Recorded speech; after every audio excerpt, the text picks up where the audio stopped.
सबसे छोटा भाई बहन से बहुत प्यार करता था। उसने सोचा कि बहन चंद के निकलने तक कैसे भूखी रह सकती है। उसके भाई ने सलाह करके वृक्ष के सहारे सीढ़ी लगाई और चंदी के पीछे दीपक रखकर उसको प्रकाश का चंद्रमा बता दिया और बोली बहन के अर्थ देखने का। भाइयों ने इस तरह बहन से अर्थ दिलाकर भोजन करने को कहा।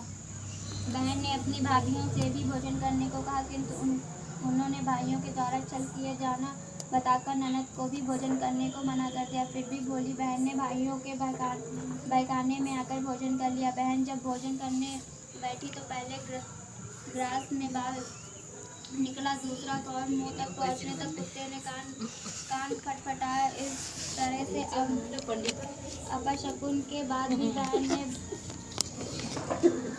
बहन ने भाइयों के साथ कुछ भोजन कर लिया, लेकिन तभी उसके ससुराल से उसके पति की तबीयत खराब होने की खबर आई। वह छोटे भाई को लेकर जब तक ससुराल पहुंची तब तक पति ने मृत्यु हो चुकी थी।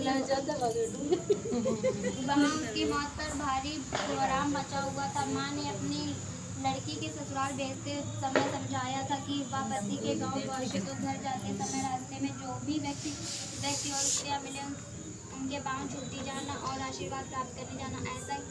उसने ऐसा ही किया। जब वह पति के घर पहुंची तो वहाँ का हाल देखकर वह हतप्रभ हो गई। मुख में एक बार खींच निकली और फिर वह गुमसुम सी एक और बैठ गई।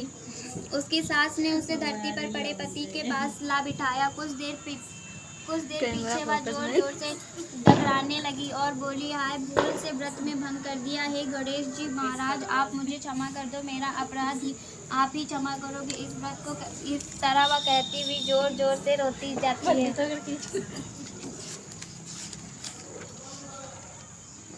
तभी शंकर पार्वती उधर से निकले। पार्वती जी ने हाल जानकर कहा, हे स्वामी, यह तो बहुत कम उम्र में विधवा हो रही है, यह अपना शेष जीवन कैसे काटेगी। प्रभु आप कुछ कीजिए। शंकर भगवान बड़े प्रिय, आपका कहना सही है, किंतु पर अपराध जी गणेश जी की प्राप्ति हुआ है, वही इसे संभालेंगे। उन्होंने गणेश जी से बने रहने के लिए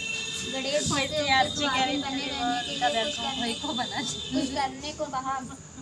तब गणेश जी ने व्रत खंडन करने की उसकी भूल को क्षमा कर दिया और कहा कि वह अब अगली करवा चौथ का व्रत करने में भूल न करेगी। तब उसका पति राम राम कहकर उठ बैठा और बोला, मैं तो आज बहुत सोया हूँ। घर में आनंद छा गया। बहु वर्ष से सभी चौथ माता के व्रत किए। सभी चौथ माताओं के कार्तिक के समय बड़ी करवा चौथ का व्रत करके अखंड सौभाग्य पाने की बात कही। तब उन्होंने कार्तिक आने पर करवा चौथ का व्रत विधि पूर्व किया और अपने पति सहित सुख से रहने लगी। अब वह प्रतिवर्ष करवा चौथ का व्रत हंसी खुशी मनाया करती है। ये करवा चौथ माता आपने जिस तरह साहूकार की बेटी को व्रत करने में उनके पति के दीर्घायु प्राप्ति उसे सौभाग्य दिया, इसी तरह प्रसन्न होकर सभी व्रत करके इस कथा को पढ़ने सुनने वाली देवियों को उत्तम और अखंड सौभाग्य प्रदान करे। करवा चौथ की दूसरी कहानी। प्राचीन समय में एक पतिव्रता स्त्री, उसका नाम करवा, वह अपने पति की सेवा करने में कोई कमी नहीं छोड़ती थी। एक कार्तिक कृष्ण पक्ष की चतुर्थी के दिन उसका पति जब नदी में स्नान कर रहा था तो एक मगरमच्छ उसका पैर पकड़कर नदी में ले जाता है। तब पति से करवा कहकर अपनी पत्नी को मदद के लिए पुकारता है। पत्नी ने सब देखा मगर की ओर फेंक दिया। वह उस सूत के धागे से बंधकर पति को आगे नहीं ले